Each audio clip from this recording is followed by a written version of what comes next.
Welcome to Bhavat media news. Peerzadiguda municipal corporation పరిధిలోని 3వ division Satyanarayanapuram colony Durgamalleswara Swamy ఆలయంలో ముఖద్వారం ప్రారంభోత్సవంలో ముఖ్య అతిథులుగా టీపీసీసీ ఉపాధ్యక్షులు మేడ్చల్ నియోజకవర్గ కాంగ్రెస్ పార్టీ ఇన్ఛార్జ్ తోటకూర వజ్రేష్ యాదవ్, మాజీ ఎమ్మెల్యే మలిపెద్ది సుధీర్ రెడ్డి, స్థానిక కార్పొరేటర్తో కలిసి ప్రారంభించిన Peerzadiguda mayor Amar Singh, deputy mayor Kurra Shivakumar Goud. ఈ కార్యక్రమంలో కాంగ్రెస్ పార్టీ అధ్యక్షులు, కార్పొరేటర్లు, కో ఆప్షన్ సభ్యులు, కాంగ్రెస్ సీనియర్ నాయకులు, సత్యనారాయణపురం కాలనీ వెల్ఫేర్ అసోసియేషన్ సభ్యులు, శ్రీ దుర్గమల్లేశ్వర స్వామి దేవాలయ కమిటీ సభ్యులు మరియు తదితరులు పాల్గొన్నారు.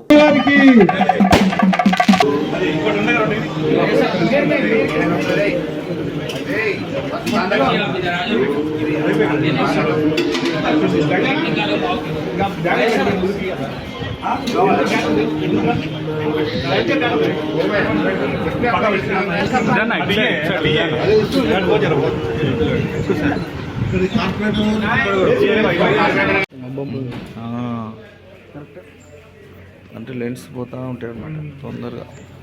కొత్తలో జాకెట్ లెన్స్ పోతలే వెళ్ళిపోతుంది. వాళ్ళని మాట్లాడు. రెడీ ఉదయాన్నే ఉండు. చలో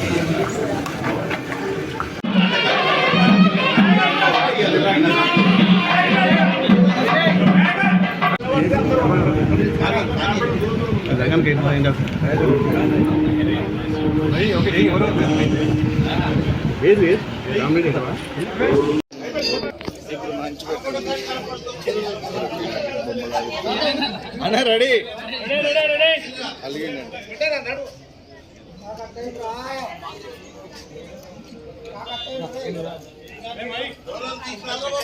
ఓకే. కరెంటు కానీ ఏది కావాలన్నా కానీ మా హయాంలో వాళ్ళకు ఫ్రీగా ఇప్పించేవాడిని నేను. ఇప్పుడు మా మన్మడు ఈ ఉదయరాజ్ గౌడ్ గారు వాళ్ళ తండ్రి అశోక్ కుమార్ గౌడ్ జ్ఞాపకార్థం కొరకు ఈ ముఖద్వారాన్ని సత్యనారాయణపురము శ్రీ శివ దుర్గా మల్లేశ్వర స్వామి ముఖద్వారాన్ని మనస్ఫూర్తిగా మేము నిర్మించి ప్రారంభించి ఇక్కడ వచ్చినటువంటి గౌరవ పెద్దలందరికీ కూడా, గౌరవ పెద్దలకు మేయర్ గారు, కార్పొరేటర్లు, మాజీ ఎమ్మెల్యేలు, వీరికి వచ్చిన పూర్వ ప్రముఖులందరికీ కూడా నేను మనస్ఫూర్తిగా వాళ్లకు కృతజ్ఞతలతో ముగిస్తున్నాను. భగవంతుని దగ్గర పని చేయాలని ఆలోచనతో ముఖద్వారం ఏర్పాటు చేసినందుకు ముఖ్యంగా వాళ్ళందరికీ ధన్యవాదాలు చేస్తాం. భగవంతుడు ఉన్నట్టు అయినా మనం సంపాదించిన దాంట్లో 5వ 10వ సాయం చేయాల్సిన వీళ్ళకి కోరుతూ ఉంటుంది. వాళ్ళకి తోచిన విధంగా ఈ గుడికి కానీ కాలనీకి కానీ ముఖద్వారం ఏర్పాటు చేసి మిగతా కార్యక్రమాలన్నీ కూడా ప్రజా కార్యక్రమాలు తీసుకెళ్తూ ఉంటాయి.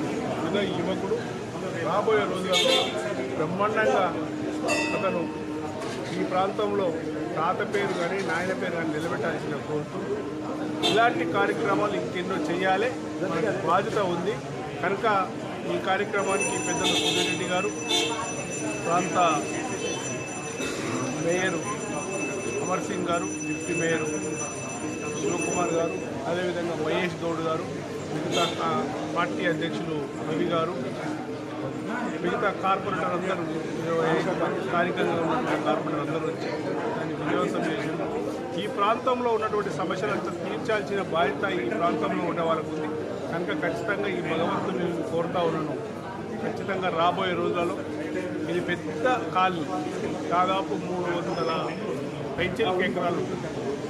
ఇంత పెద్ద కాలనీలలో ఈ టెంపుళ్ళు కానీ పార్కులు కానీ అవన్నీ కూడా రక్షించుకోవాలి, అవన్నిటిని కాపాడుకోవాలి.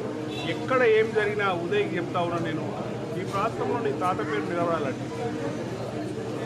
అన్నిటిని కూడా కాపాడాల్సిన బాధ్యత ఉదయ్ కానీ రవికి కానీ మిగతా అందరికీ ఉంది. ఖచ్చితంగా ఇక్కడ చాలా సమస్యలు ఉన్నాయి, ఆ సమస్యలు తీరుస్తామని